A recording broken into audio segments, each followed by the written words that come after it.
Bapak Ibu terkasih dalam Tuhan Yesus Kristus, bacaan kita terambil dari 1 Korintus 12 ayat 4 sampai dengan ayat yang ke-11. Tetapi saya akan membacakan di ayat yang ke-7 yang demikian. Tetapi kepada tiap-tiap orang dikaruniakan pernyataan roh untuk kepentingan bersama. Tetapi kepada tiap-tiap orang dikaruniakan pernyataan roh untuk kepentingan bersama.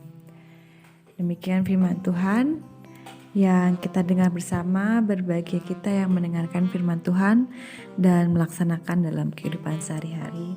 Haleluya, amin.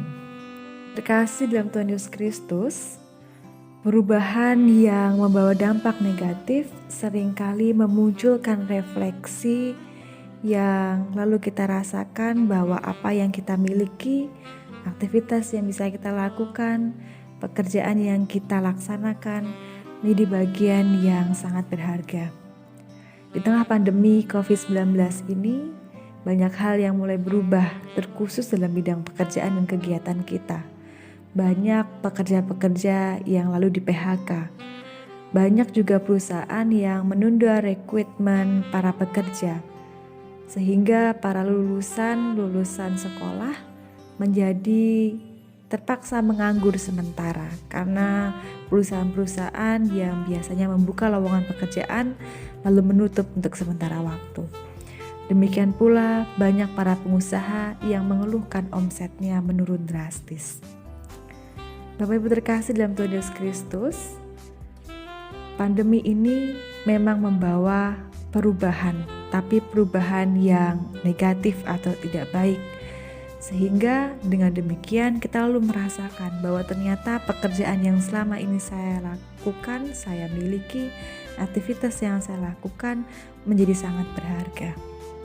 Sekali lagi, perubahan yang negatif seringkali menjadikan kita merasa bahwa apa yang kita miliki dan kita lakukan selama ini jadi bagian yang berharga. Tapi Bapak Ibu terkasih dalam Tuhan Yesus Kristus, seharusnya kesadaran untuk mensyukuri apa yang kita miliki, pekerjaan yang kita lakukan, dan aktivitas yang kita laksanakan sehari-hari menjadi bagian yang perlu kita lakukan tanpa harus merasakan dampak negatifnya terlebih dahulu. Karena memang aktivitas yang kita lakukan, pekerjaan yang kita miliki menjadi bagian yang berharga yang perlu kita syukuri bersama-sama. Martin Luther dan Johannes Calvin, dua tokoh reformator gereja Protestan, memaknai pekerjaan yang kita miliki atau kegiatan yang kita lakukan adalah sebuah panggilan dari Allah kepada kita untuk melayani Allah dan sesama. Pekerjaan dan aktivitas yang kita miliki dan kita lakukan merupakan sebuah panggilan untuk kita untuk melayani Allah dan sesama.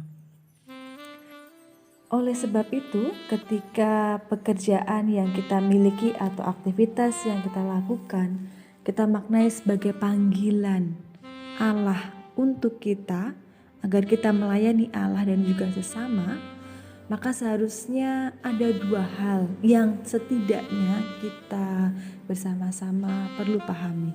Yang pertama, bahwa kita perlu melakukan pekerjaan kita atau aktivitas kita dengan integritas yang tinggi.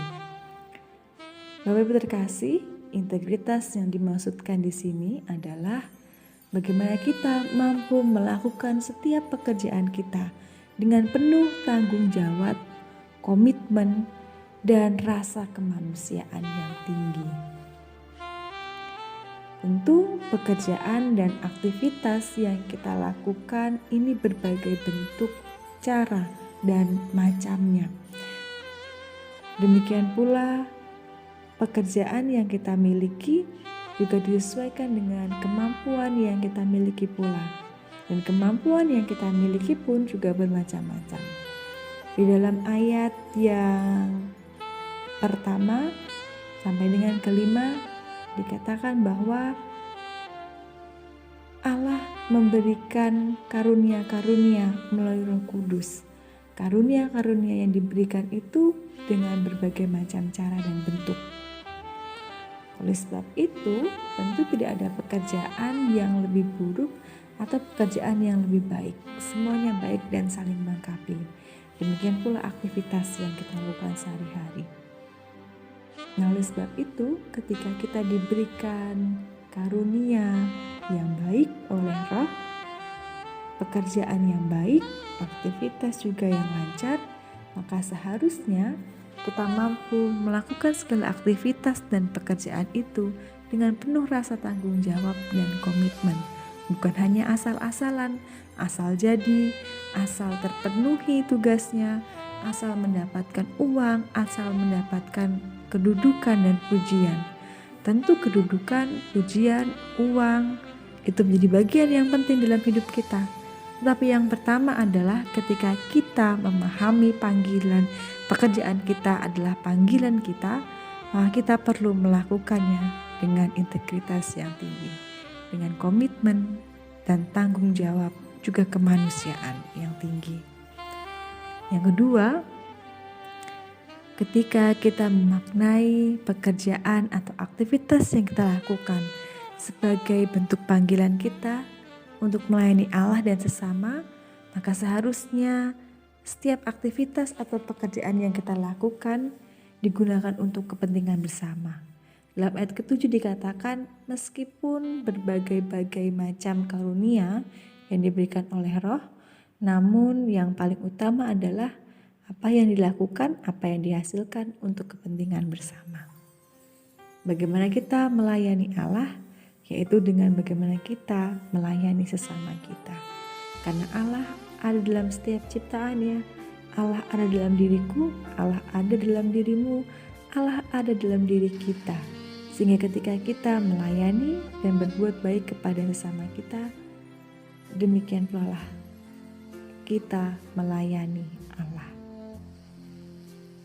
Oleh sebab itu Bapak Ibu terkasih, dari sini tadi diingatkan bahwa secara iman Kristen, pekerjaan bukanlah beban, pekerjaan bukanlah rutinitas, pekerjaan bukan hanya bentuk eksistensial diri, tetapi pekerjaan adalah bentuk panggilan kita dari Allah, sehingga kita mampu melayani Allah dan sesama kita, menjadikan Allah dan kasih-Nya dirasakan dalam kehidupan bersama.